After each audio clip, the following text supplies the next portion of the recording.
Sometimes, exploring means taking a second look. I'm author and researcher Mike Luoma, and I've found a sea serpent effigy on a ridge in Vermont. When first experiencing Raven Ridge in Monkton, I was astonished at what I found. As I return, my awe, curiosity, respect, and reverence for this place are at high levels. What I find this time makes me more certain than ever we are looking at something remarkable. There was a lot to learn to assess this find. I called up the site on LIDAR using the Vermont Interactive Map display at Maps.Vermont.Gov. Very interesting.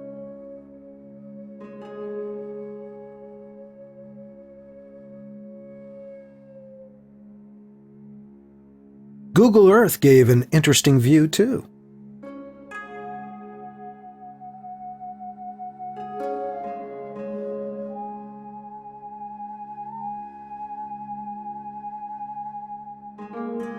I reached out to some experts. Vermont State archaeologist Dr. Jess Robinson so far has not replied.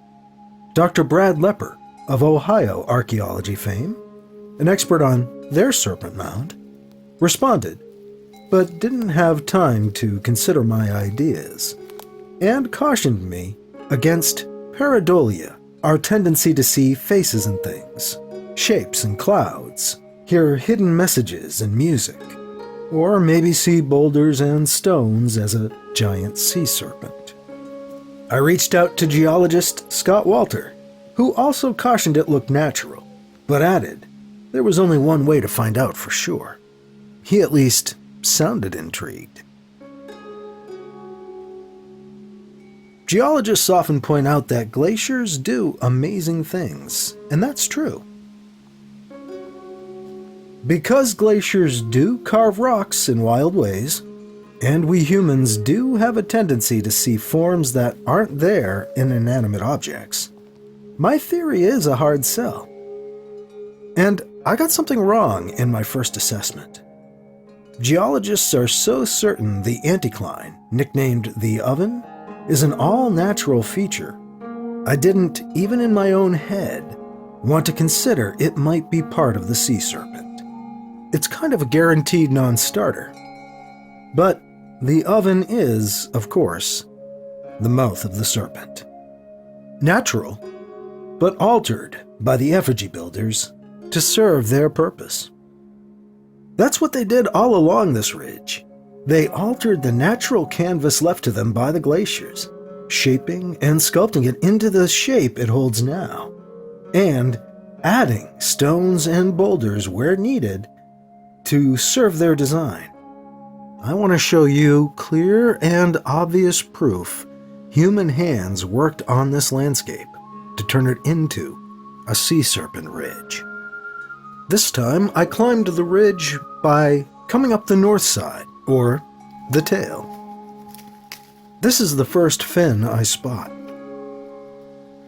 Just above the boulders that seem to mark the beginning of the top space of the ridge, placed just so on the outside of a bedrock wedge, perhaps itself shaped. It is on the small side.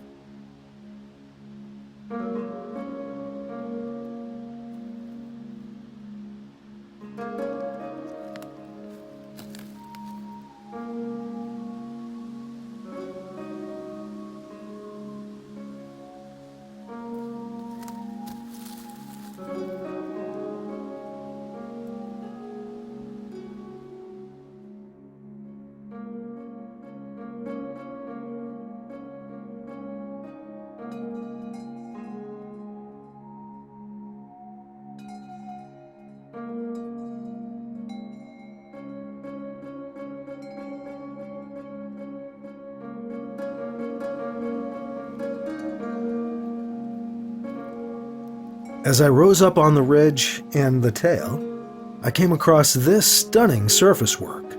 Look closely. This goes beyond glacial work. There's almost a braided look to the right side.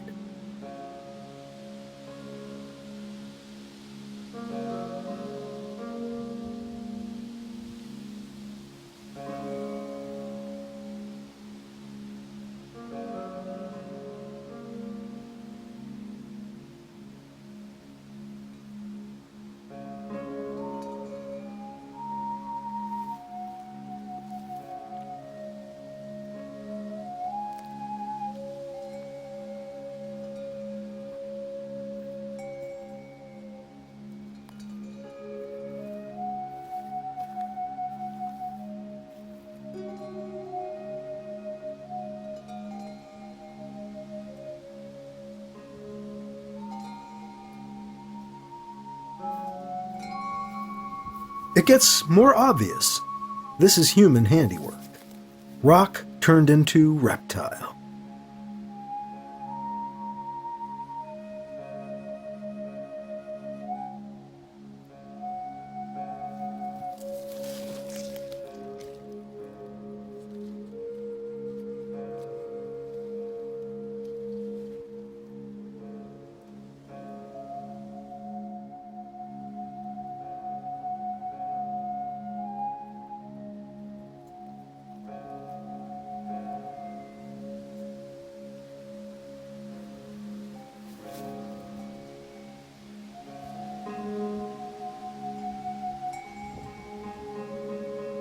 This next fin has a similar design to the one I featured the first time, which is still a bit further up yet.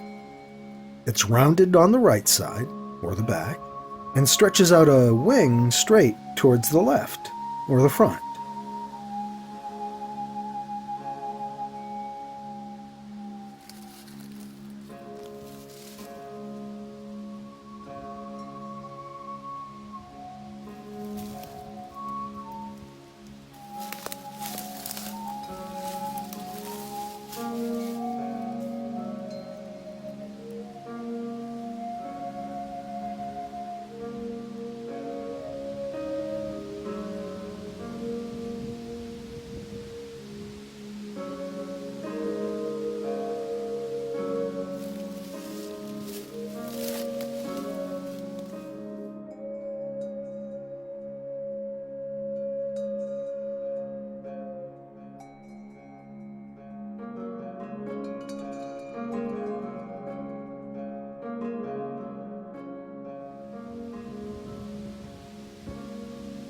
Here's the fin I featured last time.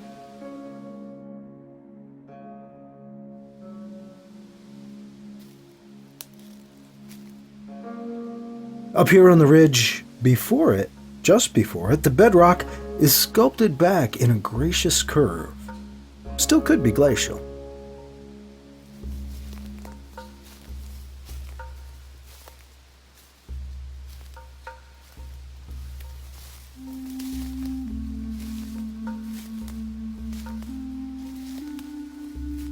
But then we see this rock has been added here to create another fin.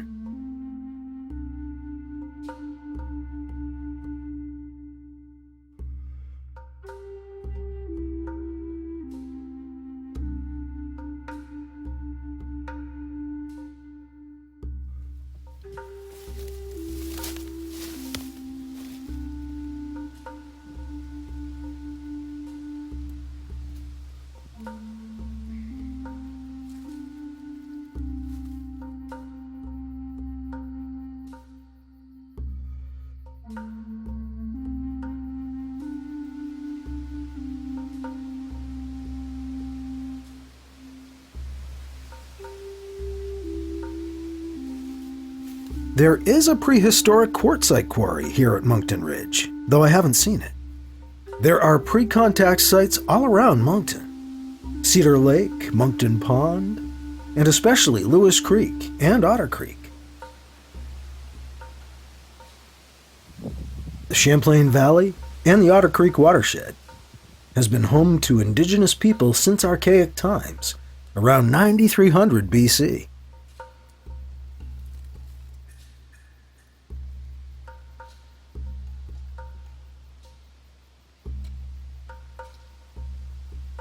Another fin.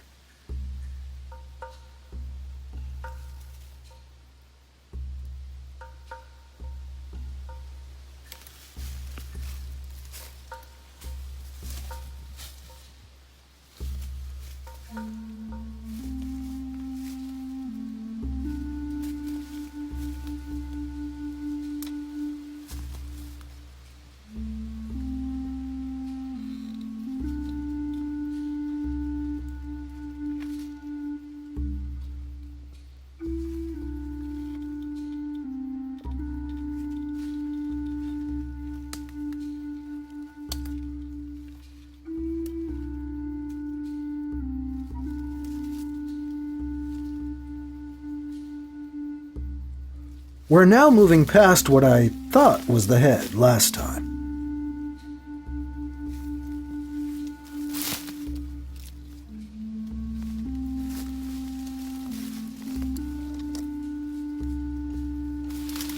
It surprised me how many more fins I found as I headed for the front, the oven.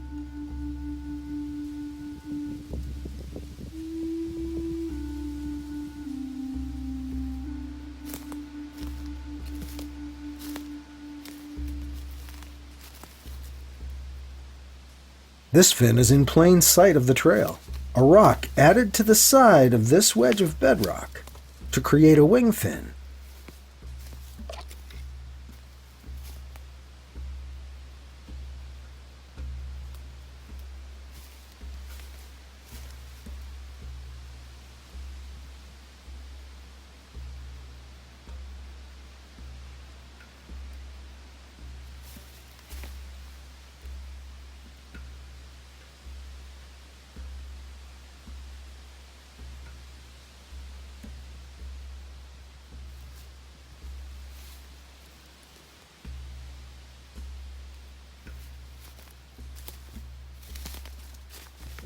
The Vergennes archaic flourished in this area. Vermont archaeologists have connected it to the maritime archaic, the possible red paint people of the Maine and Labrador coasts.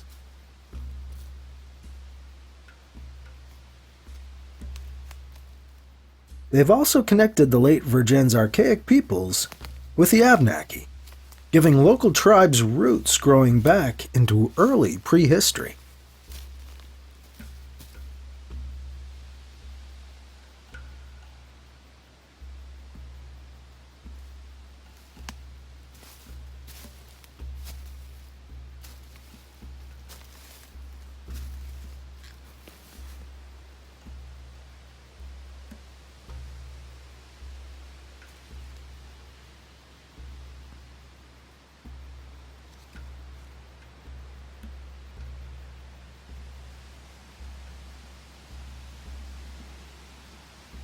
Well before tales of Champ, the Abenaki told of a great horned serpent in the lake, Gidaskog. In the early 1600s, Abenaki guides told French explorers to be careful not to disturb the monsters that live in Bitabagok, or Lake Champlain. While in the canoes, one should not make loud noises or fire muskets or throw anything into the water.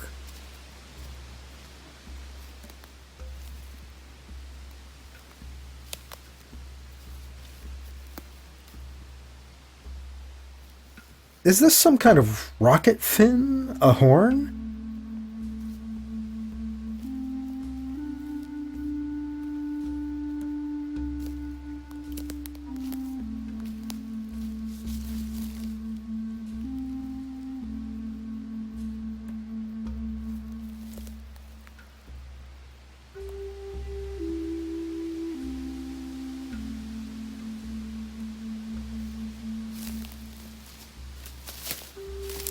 Following the bedrock, we find even more shaping and sculpting of the rock.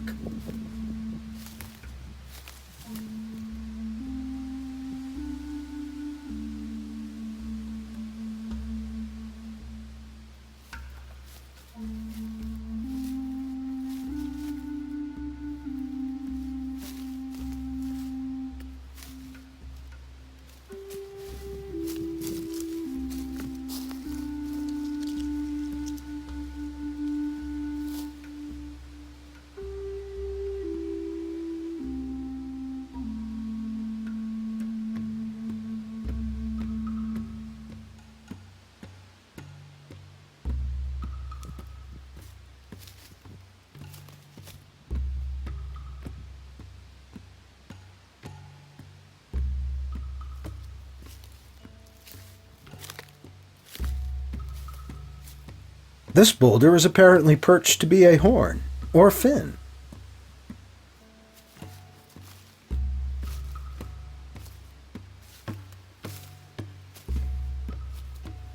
On the inside or east side of the ridge, we see boulders perched to be wing fins.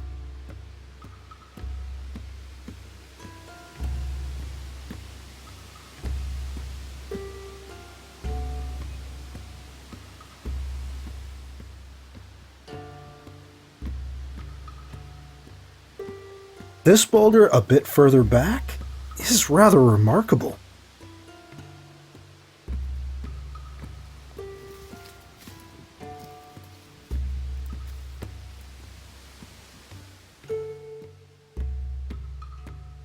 Look at the L shape.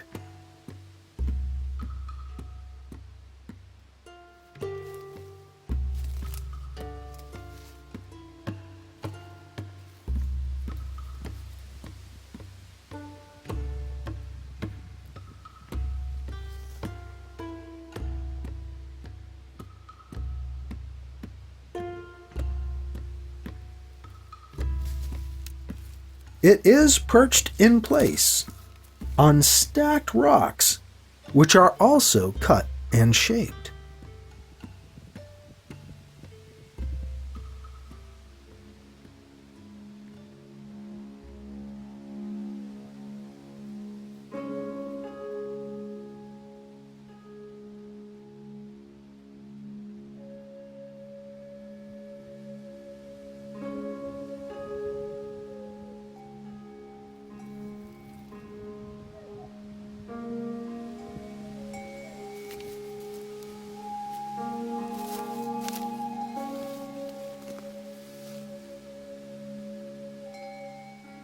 Wow, pretty wild from the back.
That was on the inside or eastern edge. On the more precarious or western side, outside edge, there were more fins to find. This one is perched and propped in place.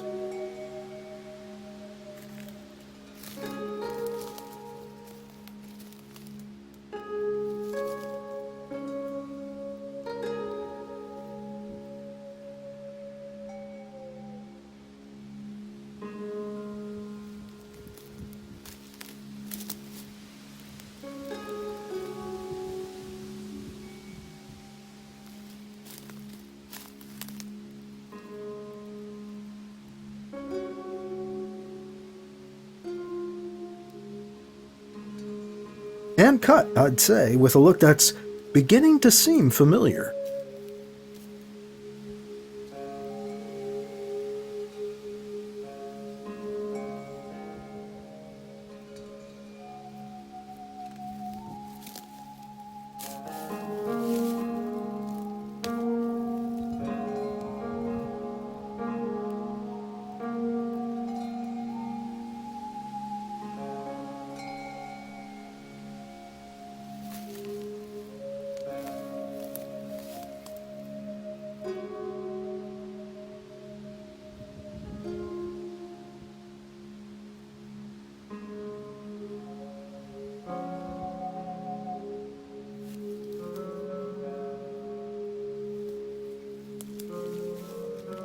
Another fin is carved into the bedrock behind it.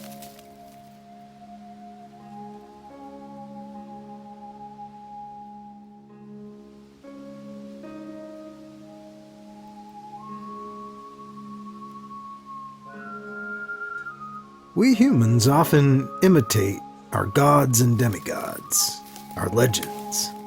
The Abenaki tell of the great Odziotso, who changed the shape of the earth, gouging channels into rivers, piling up mountains. His final act was creating Lake Champlain, and he loved his work so much, he turned himself into the great rock we see in the waters off of Burlington, Rock Dunder, Odziotso. A great mythical land-shaping hero could certainly inspire ritual emulation of a sort.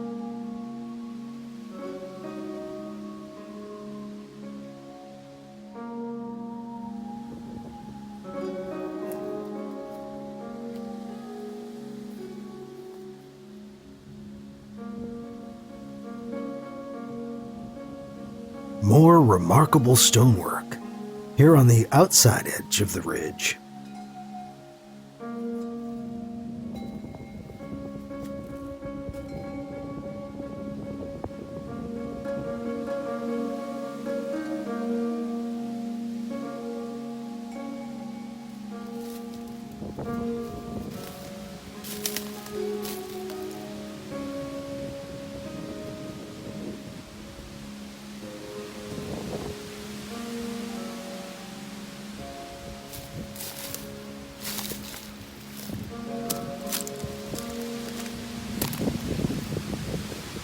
Almost at the oven, I find these boulders perched along the ridge, as if to create a fin or horn where there was no bedrock to shape.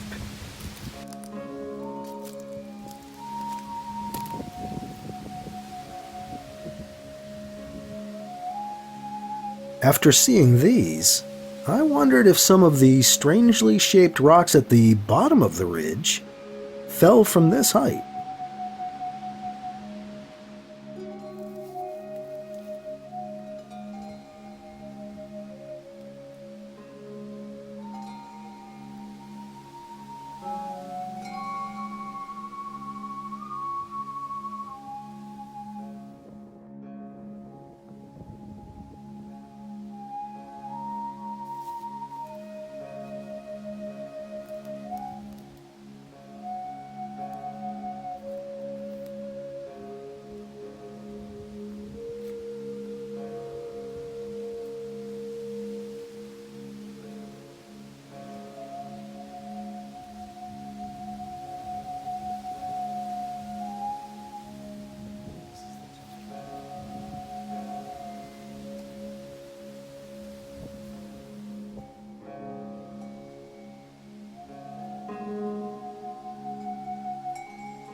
And now, reaching the oven, it has to be the open mouth of the great sea serpent.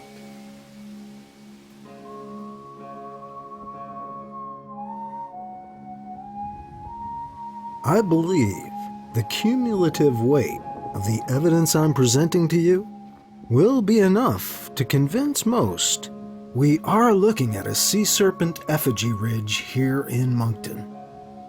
For the more skeptical, I hope this will at least encourage further investigations. Raven Ridge is preserved and protected by the Nature Conservancy, and it's open to the public. You can come and see this for yourself. Just go to nature.org under Get Involved. Explore the places we protect for more information. I'm Mike Luoma. Thank you for returning to Raven Ridge with me.